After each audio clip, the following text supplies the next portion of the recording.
Amém. Mais uma vez, saúde os irmãos com a graça e a paz do Senhor. Amém? Amém? Amém. Glória a Deus. Irmãos, nesse momento nós chegamos no momento mais importante do culto, né? Nós louvamos ao Senhor, adoramos Ele com hinos espirituais, com hinos que nos trouxeram a memória, né, dos anos 90, né? E agora chega o momento mais importante, que é justamente o da palavra. E nesse momento eu tenho uma satisfação, um prazer de estar passando a palavra para o pastor Renato. O pastor Renato é um amigo, né? Então, eu costumo dizer que Deus colocou ele na minha vida para estar me abençoando, né? Nós fizemos o concílio junto, não foi, pastor? Lá no seminário, lá na Ordem dos Pastores Batista, e foi uma bênção. Eu louvo a Deus pela vida do pastor Renato, e desde já eu digo a ele que ele fique bastante à vontade, pastor, que Deus ele possa estar lhe usando poderosamente e que possamos verdadeiramente sair daqui esta noite transformados pela palavra do Senhor, em nome de Jesus. Fique à vontade, pastor.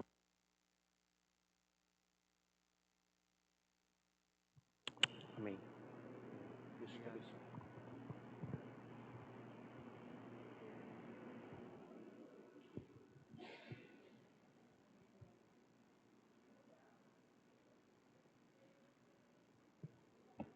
Graças e paz, amados irmãos. Amém. Como o pastor Wellington falou, né? Eu sou o pastor Renato Lopes, sou pastor da Primeira Igreja Batista de Jardim Maranguape. Os irmãos que estão aqui conosco nessa noite, estamos muito felizes por estar aqui com vocês, né? A recíproca é totalmente verdadeira, pastor. Deus nos colocou aí nessa caminhada do ministério para a gente dividir experiências, aprender um com o outro e glorificar o nome do Senhor. Então, para mim tem sido uma grande alegria, me sinto privilegiado por estar aqui. A mesma palavra que o pastor Nancildo falou, quando estava lá na nossa igreja pregando, eu digo aqui, não é? Agradeço por me conceder o púlpito da igreja, porque o púlpito da igreja é um lugar separado unicamente para a glória de Deus. Ele é do Senhor, não é? Eu gostaria também de apresentar aos irmãos minha esposa. Eu sei que ela já veio aqui, mas gostaria que ela ficasse de pé. A irmã Elizabeth Lopes está ali, muito linda por sinal, né? Muito obrigado, meu bem. E toda a nossa igreja que está conosco nessa noite, Sociedade de Homens, a MCM, estamos muito felizes. Meus queridos, eu queria perguntar à irmã se alguém disse a ela qual era o texto que eu vou pregar hoje. Foi o Espírito Santo de Deus, né? Porque ela leu o texto de Apocalipse 1:8, e na hora que ela falou, eu disse: espera aí, Deus está nesse negócio. Durante a semana, quando o pastor Wellington me passou anteriormente o tema, o primeiro texto que veio à minha mente foi esse, Apocalipse capítulo 1.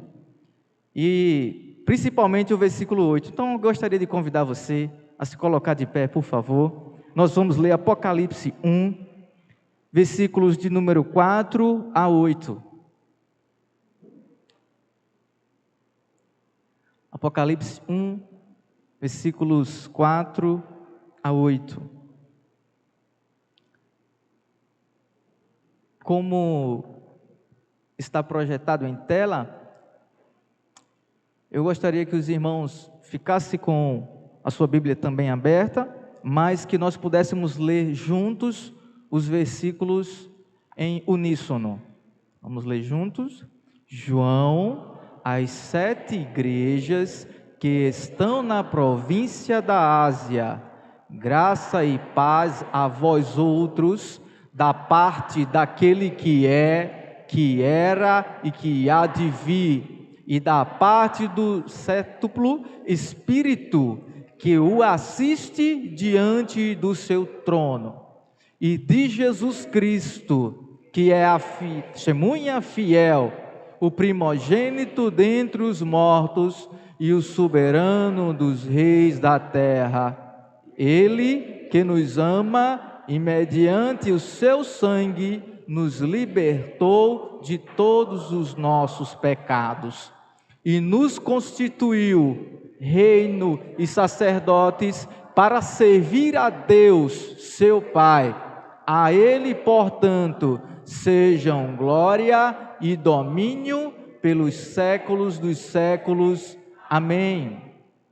Eis que Ele vem com as nuvens, e todo olho o verá, até mesmo aqueles que o traspassaram, e todas as tribos da terra se lamentarão por causa dele. Certamente assim será. Amém. Eu sou o Alfa e o Ômega, declara o Senhor Deus, aquele que é, que era e que há de vir, o Todo-Poderoso. Amém.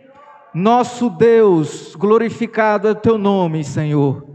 Exaltamos o nome do Filho de Deus, o Cordeiro que se entregou por nós. Ó Senhor, em nome de Jesus, pedimos ao Senhor que o Senhor possa falar aos nossos corações. O Senhor já tem falado através dos louvores, da direção, mas nessa noite nós cremos que através da exposição das Sagradas Escrituras, o Senhor irá falar. Então, Senhor, em nome de Jesus te peço, abre os nossos corações. Se houver alguém nessa noite aqui, com um coração, Senhor, rígido, ó Deus, com os ouvidos fechados, com os olhos escamados, que sejam abertos neste momento, em nome de Jesus. Ó Deus, ministra a tua palavra, que eu me cale e que o Senhor fale. Amém. Amém. Pode sentar, queridos irmãos, querida igreja.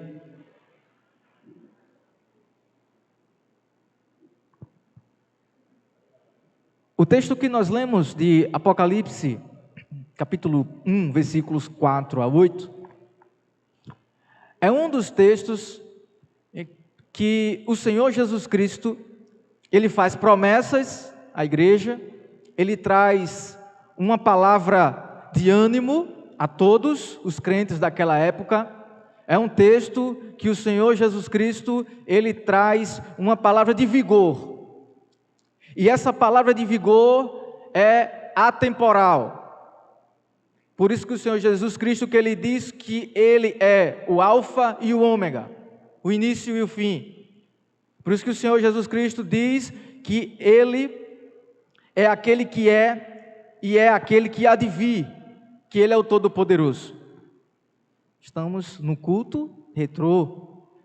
E por isso, dentro da atemporalidade da Escritura Sagrada, eu gostaria de convidar você a voltar um pouquinho no tempo, junto comigo, para a época do Apocalipse.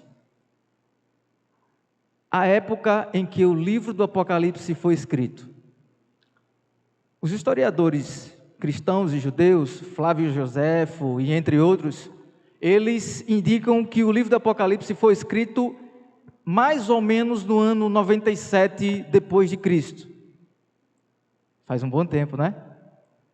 97 depois de Cristo. O livro do Apocalipse, o significado da palavra Apocalipse vem do grego koiné, apocalipsis, que é uma junção de duas palavras que significa tirar o véu ou revelar. Revelar o que está oculto, mostrar aquilo que está obscuro, trazer luz. E é uma inferência dado o Antigo Testamento, e nós vamos falar daqui a pouco sobre isso, quando Jesus fala que nós somos sacerdotes dele, porque ele fala, trazendo uma inferência ao período em que os sacerdotes entravam dentro dos santos, os sumos sacerdotes, e só ele poderia entrar lá no véu, e se ele entrasse em pecado, ele tinha que entrar com uma corda amarrada, porque se ele tivesse em pecado, ele tinha que ser puxado, porque ele iria ser fulminado vivo. Pois é, olha o privilégio que Deus nos dá.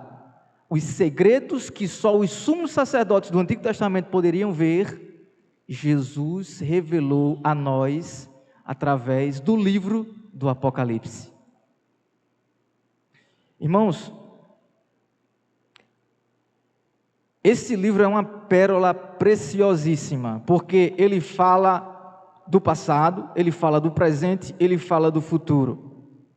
E quando ele foi escrito, nesta época, cerca do ano 97, nós sabemos que quem escreveu foi o apóstolo João, não é? Os historiadores vão trazer com mais unanimidade a ideia que foi ele que escreveu, escrevendo junto com o Evangelho, com as 3 cartas e o Apocalipse. E o apóstolo João, ele estava passando com a igreja por um momento dificílimo. Nessa época aqui, a igreja estava sendo perseguida duramente pelo segundo imperador que trouxe a perseguição à igreja. Seu nome era Domiciano. Vamos olhar um pouquinho para trás, vamos fazer o retrô agora. A igreja hoje, nós temos liberdade para cantar, nós temos liberdade para louvar, nós temos liberdade para ler a palavra de Deus, mas para que a gente tivesse aqui hoje, irmãos lá de trás tiveram que entregar as suas próprias vidas por amor ao Evangelho. Meus irmãos, minhas irmãs, esse texto aqui foi escrito, como eu falei, dentro de grande perseguição. A igreja cristã estava crescendo, e quanto mais a igreja era perseguida, mais ela crescia. Quanto mais a igreja cristã ela era martirizada, era hostilizada, mais os irmãos pregavam e mais a igreja crescia. Aqui dentro do livro do Apocalipse, nós vemos uma situação em que a igreja era perseguida, mas a igreja era forte. E eu pergunto para você, irmãos, hoje nós não passamos por aquilo e precisamos ser fortes, porque nós temos essa liberdade. No ano 67, depois de Cristo, começou a primeira perseguição contra a igreja. Vocês já ouviram falar, com certeza, do imperador Nero, não é? Nero. O imperador Nero, nesta época, a história conta que ele mandou incendiar toda Roma, e o seu senado não gostou disso, e em quem foi que ele colocou a culpa? Quando você está trabalhando lá no seu trabalho, tem aquela pessoa que faz assim, não, a culpa é do crente. É o crente que está aqui, está dando azar, esse crente aí. A igreja sempre passou por isso. Lá atrás, em tempos distantes, em que nós nem sonhávamos em vir a esse mundo, irmãos eram jogados dentro dos lugares onde os leões e as feras comiam eles vivos, irmãos.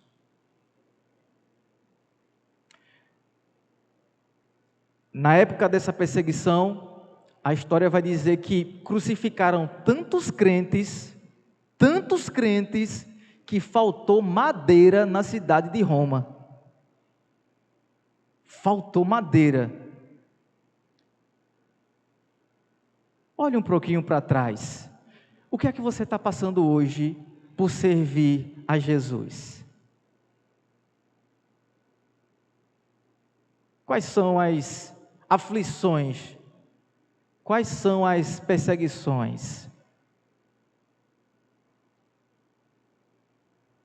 Meus irmãos, nós precisamos, como igreja do Senhor, igreja brasileira, urgentemente, precisamos de um verdadeiro avivamento espiritual. Um avivamento de tal forma que nós não tenhamos medo de entregar, se for possível, até a nossa própria vida pelo Evangelho do Senhor Jesus Cristo. Policarpo de Esmirna foi o discípulo direto do apóstolo João. A história vai contar que nas 7 cartas tem a carta à igreja de Esmirna. Nessa época era Policarpo quem era o pastor da igreja. João foi quem o comissionou, quem o consagrou e quem o colocou lá. E a história vai dizer que ele foi perseguido e ele foi levado à fogueira. E na hora que ele é preso na fogueira, os soldados dizem assim: Policarpo, nega Jesus e você vai sair daí. E aí ele fala calmamente, amarrado, prestes a artear fogo ali, ele diz assim: toda a minha vida eu seguia o meu Jesus e ele nunca me fez mal. Tenho certeza da minha salvação, pode artear fogo. A história diz que quando os soldados artearam fogo lá, ele não morreu, ele continuou lá. Os soldados tiveram que matar ele na lança.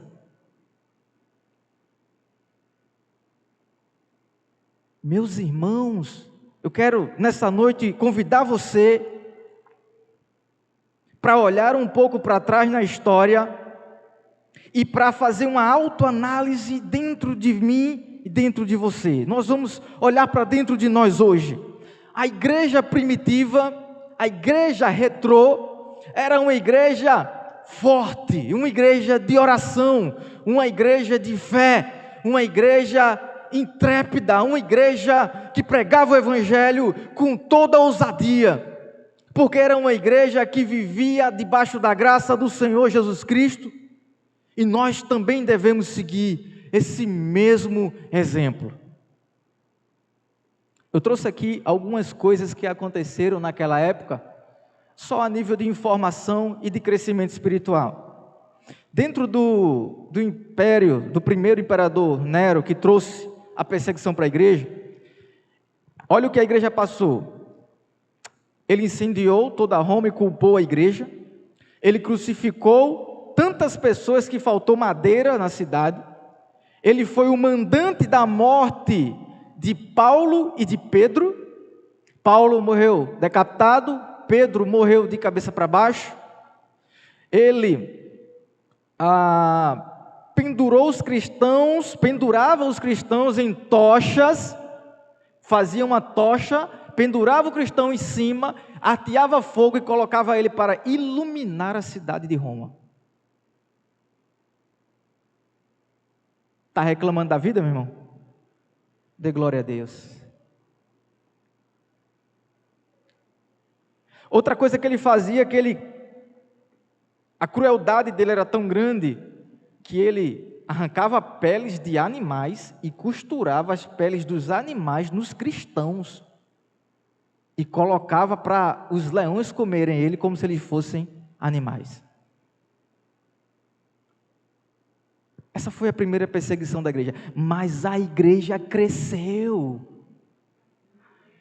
Mas a igreja não parou. E a igreja chegou aqui, nós estamos hoje aqui, irmãos.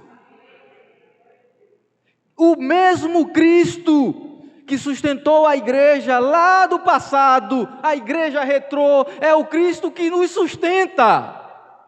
É o Cristo que nos livra, é o Cristo que nos salva, é o Cristo que nos mantém de pé. Depois, houve outro imperador em Roma, chamado Domiciano. Esse aqui também era muito ruim. A história vai dizer que ele ordenou a execução de todos da linhagem de Davi. Qualquer pessoa que tivesse a linhagem ali de Davi, morria. Ele mandou ferver nada mais, nada menos do que o apóstolo João, dentro de um caldeirão de óleo. Tentou matar o apóstolo João, jogou ele lá dentro e aquele homem não morreu, Jesus não permitiu que ele morresse, porque ele tinha uma missão a cumprir. Ele tinha que ir lá para a ilha de Patmos, ele tinha que ter a visão do Apocalipse, ele tinha que escrever aquele livro, e esse livro tinha que chegar até a nossa casa e a nossa igreja hoje. E ele está aqui, e ele transforma as nossas vidas. Quanto mais o diabo se levanta para frustrar a igreja, mais ele quebra a cara. Outra coisa que Domiciano tentou fazer, ou fez, né? Ele fez uma lei que dizia que qualquer um que se confessasse cristão era pena de morte na hora. Outra coisa também que ele fez foi espalhar o boato que qualquer doença, qualquer terremoto, qualquer crime, qualquer coisa negativa que acontecesse, era porque a presença dos cristãos estava trazendo aquelas coisas ruins. E os cristãos foram odiados pelo povo romano. Jesus disse em Mateus 24: então sereis odiados de todas as nações. Você está preparado para isso? Ninguém está. Mas Jesus está conosco. E aí depois veio vários outros imperadores nesta época aqui do Apocalipse. Veio Trajano, Marco Aurélio, veio Severo, Maximino, Décio e tantos outros que perseguiram a igreja. Até o ano 300, a igreja era extremamente perseguida de uma maneira muito incisiva. Mas quanto mais ela era perseguida, mais ela crescia, mais ela era desenvolvida. Para você ter uma ideia, Marcos, o evangelista, o autor do primeiro evangelho, ele foi morto, amarrado num cavalo. Amarraram ele no cavalo e soltaram o cavalo em terreno pedregoso, e o seu corpo foi todo dilacerado.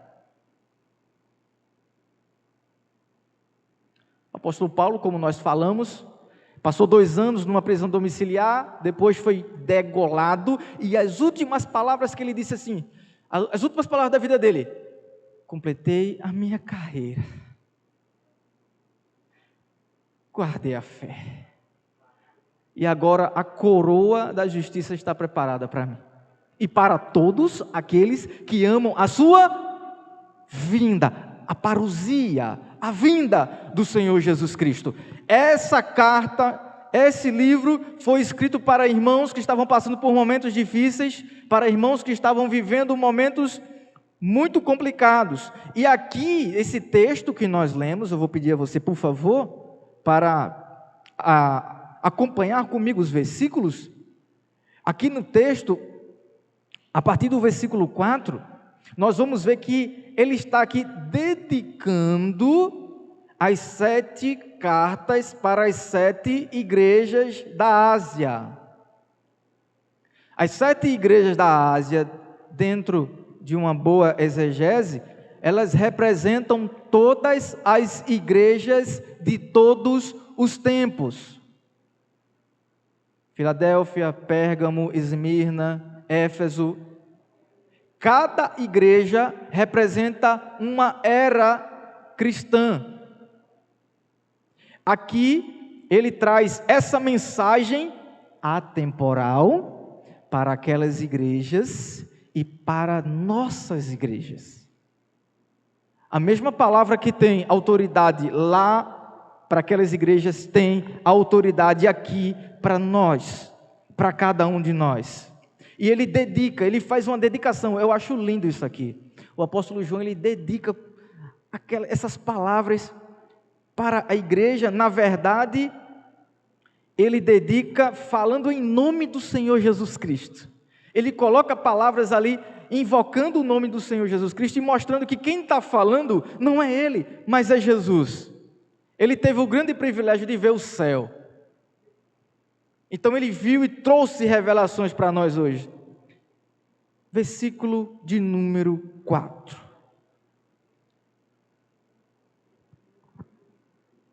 João, as 7 igrejas que se encontram na Ásia, graça e paz a vós outros, da parte daquele que é, que era, que há de vir, e da parte dos 7 Espíritos que se acham diante do seu trono. Vamos expor o texto versículo a versículo. Ele está aqui mostrando quem escreveu. Quem está escrevendo sou eu, o apóstolo João, o último apóstolo vivo dentre os 12, viveu até mais que o apóstolo Paulo. João foi o único apóstolo que não morreu pelo martírio. Ele foi levado para a ilha de Patmos, ficou lá, e depois ele foi solto e viveu 2 anos livremente. E logo após ele morreu, dormiu no Senhor. Foi o único de todos os apóstolos. E ele está dizendo aqui à igreja, ele está dizendo aqui, olha, essas cartas são para as 7 igrejas que se encontram na Ásia. Só que essa carta, essa palavra, não é da parte de João. Ela foi escrita por João, mas ela não é da parte de João. Ela é da parte daquele que é. Ela é da parte daquele que é. Ela é da parte daquele que era. Ela é da parte daquele que há de vir. Nós observamos aqui, meus irmãos, nós vemos que Deus, Ele é o dono da história. Ele é o dono da história. Ele é aquele que é agora. Ele está aqui agora. Ele é Deus agora. No passado, Ele continua sendo Deus. Ele nunca perdeu o controle das perseguições que a igreja passou no passado. Ele nunca perdeu o controle, mesmo que os apóstolos viessem a morrer pelo martírio. Ele nunca perdeu o controle da história. Deus é Deus e pronto, e ponto final. Então, meus irmãos, às vezes a gente acha que Deus perdeu o controle da nossa vida. Se Deus não perdeu o controle da história, quanto mais da nossa vida. Ah, pastor, estou passando por uma dificuldade aqui, estou passando por uma prova, estou passando por um momento de aflição. Ah, eu quero dizer uma novidade para você, você não é o único não. Jesus nunca perdeu o controle, Ele é aquele que é. Ele é aquele que era. No passado, nunca perdeu o controle. No presente, não perde o controle. E Ele é aquele que há de vir no futuro. Jesus não perderá o controle. Você sabe o que vai acontecer com você daqui a 5 anos? Nem eu. Mas eu sei que Jesus está no controle. Eu sei disso. Se Ele está no controle, como nós cantamos, sossegai, as ondas atendem ao meu mandar, sossegai. Tem momentos na vida da gente, que a gente passa pelo que essas igrejas aqui passaram. A gente olha para um lado, olha para o outro, e a coisa fica difícil. E Deus fala aqui, eu tenho o controle. Interessante também que na continuação do versículo, ele diz, da parte dos 7 Espíritos que se acham diante do trono de Deus. Apocalipse não é um livro nada fácil de interpretação, você sabe muito bem. Apocalipse é o livro mais difícil de interpretação da Bíblia. Mas aqui, o termo grego para espíritos, ele tem uma conotação divina. E ele traz uma atribuição, traz o sentido de que aqui é o Espírito Santo de Deus de forma plena. O número 7, ele representa a perfeição de Deus, a plenitude de Deus. Por isso que ele escreveu as cartas às 7 igrejas, porque representa todas as igrejas, a plenitude de todas as igrejas, de todas as eras, de todos os tempos, de todos os anos. A igreja que os seus filhos vão fazer parte, os seus netos, tataranetos, bisnetos. Essa carta aqui nos mostra que Deus, Ele é pleno, e aqui os espíritos representam, os 7 espíritos representam o Espírito Santo de Deus. Quer a chave hermenêutica para entender que realmente é isso? Continue o versículo. Da parte dos 7 espíritos que se acham diante do seu trono, e da parte de Jesus Cristo, a fiel testemunha. Primeiro ele fala de Deus, daquele que era, que é, que há de vir, o Pai. Depois ele fala do Espírito, e depois ele fala do Filho. Aqui ele está falando de Deus na sua plenitude.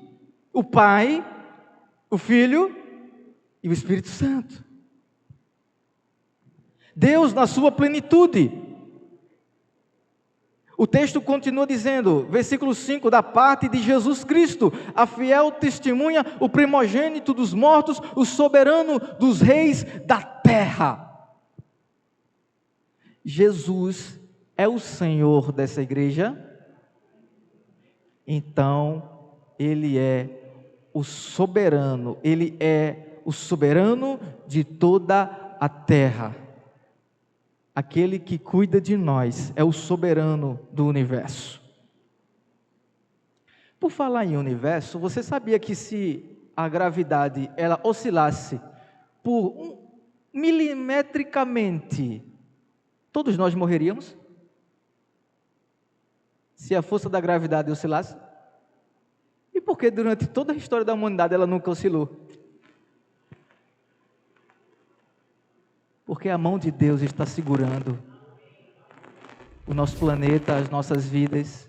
A mão de Deus está mantendo-nos de pé. Até a fé que nós temos é Ele quem mantém. Porque nós somos ímpios, depravados, pecadores. E Cristo é quem nos sustenta. Eu amo muito a passagem, pastor Wellington, da ressurreição do filho da viúva de Naim. É uma das minhas passagens preferidas. No momento em que o Senhor Jesus chega naquela cidade, aquele menino está no caixão, morto, e ali vai aquela mulher, viúva, não tinha mais esposo, e agora ela só tinha aquele filho, e agora perde o filho. Naquela época, as mulheres não tinham como sobreviver se não fossem os esposos, e nem tampouco os filhos. Aquela mulher vem numa situação muito difícil da sua vida, mas Jesus passa na frente da cidade de Naim. E a palavra de Deus diz que ele toca no esquife do caixão. E ele diz uma palavra para aquele menino: levanta-te.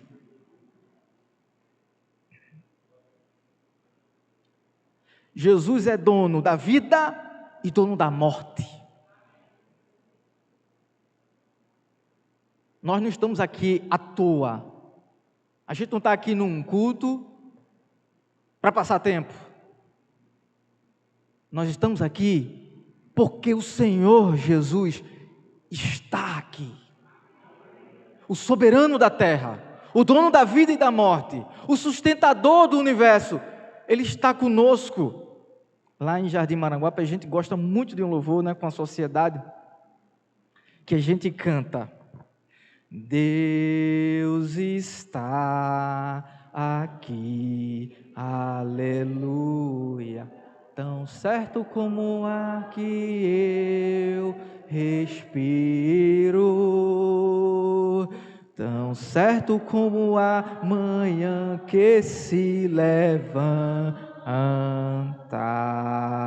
tão certo como eu te falo e tu podes me ouvir. Deus está aqui, aleluia, tão certo como o ar que eu respiro, tão certo como a manhã que se levanta, tão certo como eu te falo e tu podes me ouvir. Jesus Cristo está aqui.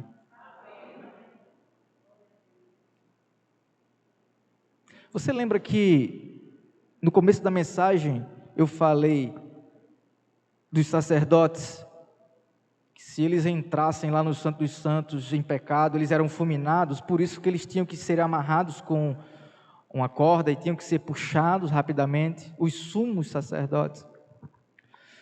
Eu quero dizer uma coisa para você. Hoje a gente não precisa mais entrar lá dentro da cabana, aonde era feito os sacrifícios para Deus. Hoje, o véu foi rasgado, abriu-se o caminho, Apocalipse, tirar o véu foi tirado, e nós estamos hoje na presença do Rei dos Reis, com liberdade, estamos na presença dele, com sinceridade, porque nós estamos na presença daquele que é o soberano dos reis da terra. João, quando descreve o Senhor Jesus, no versículo 5, ele diz: primeiro, Jesus é a fiel testemunha. Ele é a fiel testemunha. Ele está testemunhando tudo aquilo que eu e você vivemos, segundo a cada segundo. Segundo, ele fala do Senhor Jesus como o primogênito dos mortos, o primeiro que ressurgiu dos mortos. Por que ele é o primogênito dos mortos? Porque ao Senhor Jesus ressuscitar dos mortos, ele agora abriu um caminho para que todos nós, no momento da sua vinda, também seremos ressuscitados, teremos um corpo transformado, iremos aos céus e seremos glorificados. O processo da salvação. Primeiro, há o processo da regeneração. Nós somos regenerados. Depois há o processo da santificação. Nós somos santificados.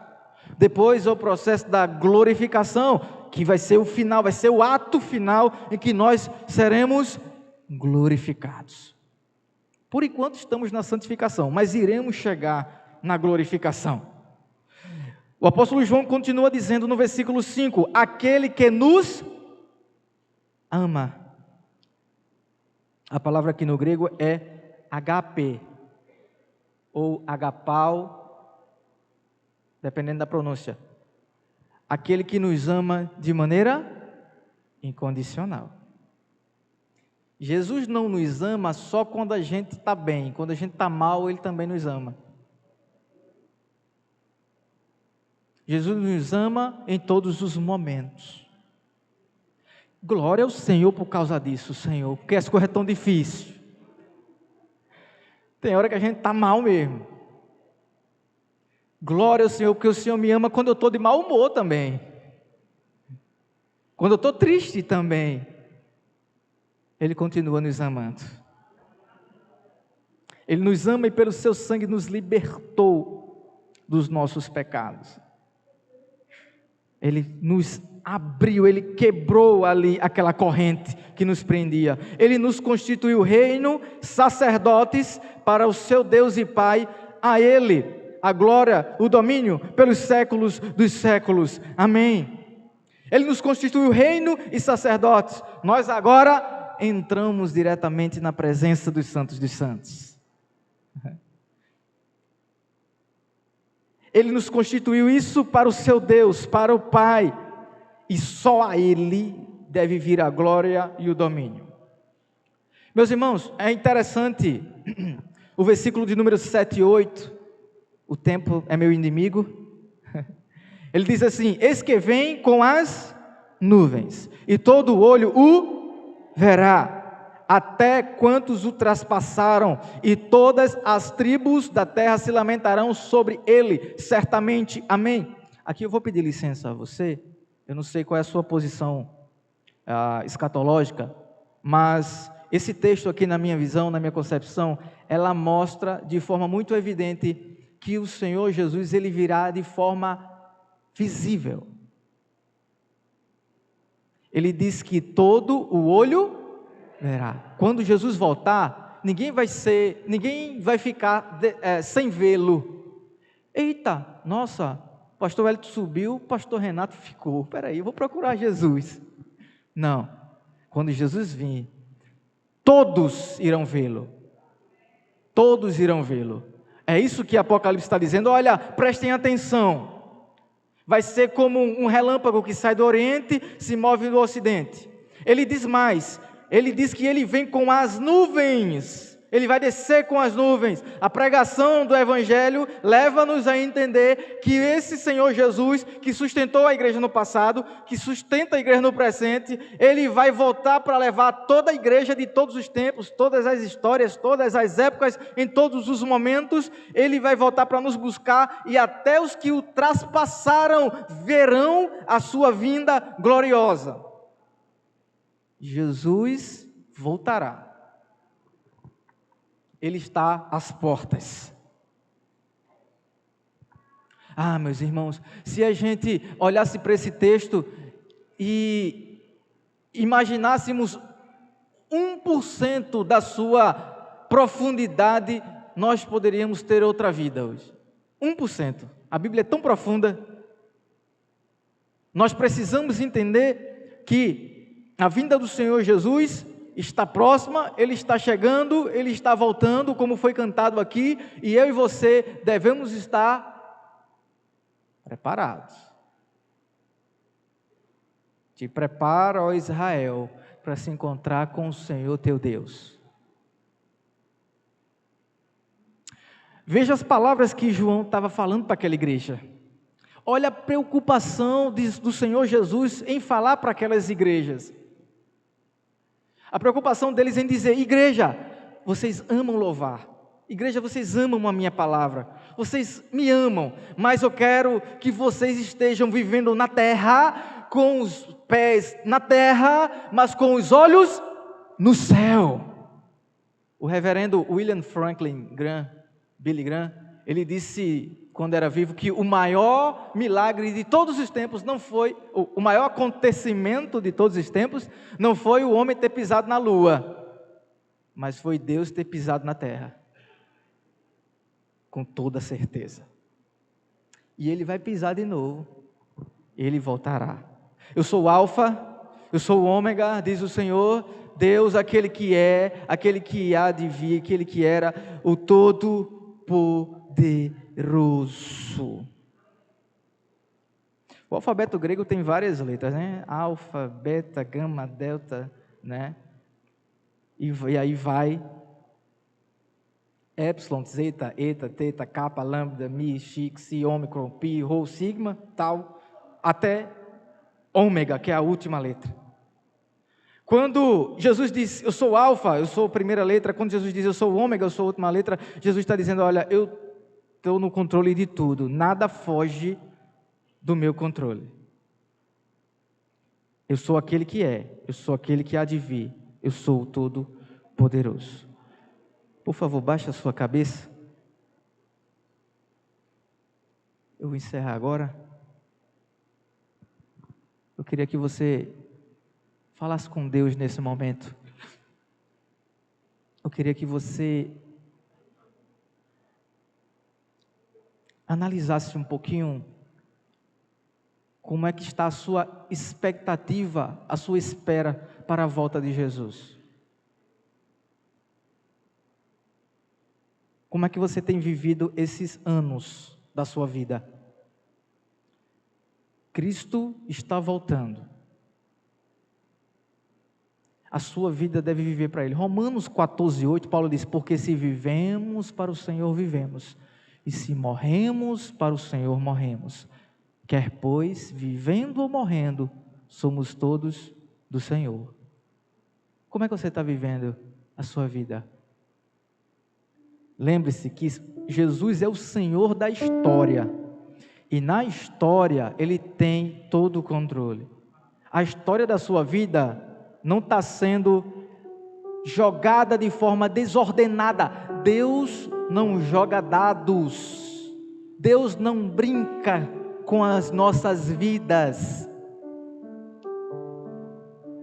As experiências de vidas que você passou e que passa, Deus está vendo, Ele conhece e Ele tem todo o controle. Fala com Deus agora. Fala com Jesus.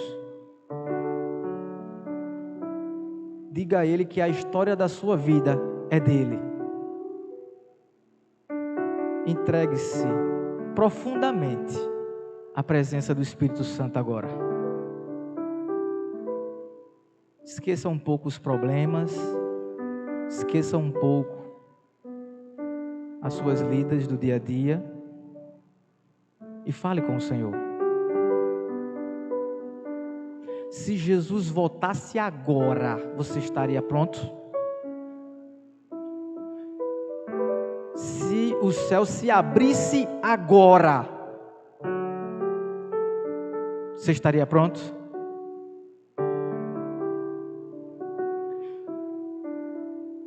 Se houver alguém aqui que ainda não tomou a sua decisão para Jesus, eu queria te convidar a fazer isso agora. Se Jesus voltar hoje, você vai para o céu? Só tem 2 caminhos: salvação ou perdição. Jesus quer que você vá para o céu. Tem alguém nessa noite que deseja entregar sua vida a Jesus? Se tiver, dê um sinal com a sua mão.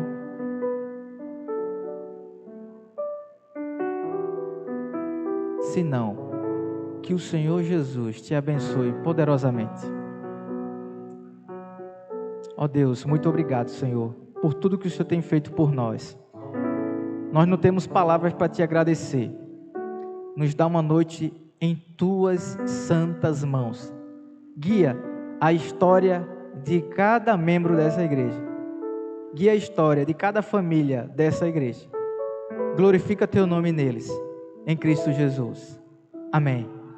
Amém. Deus abençoe. Muito obrigado, pastor Wellington. Foi uma bênção poder estar com vocês.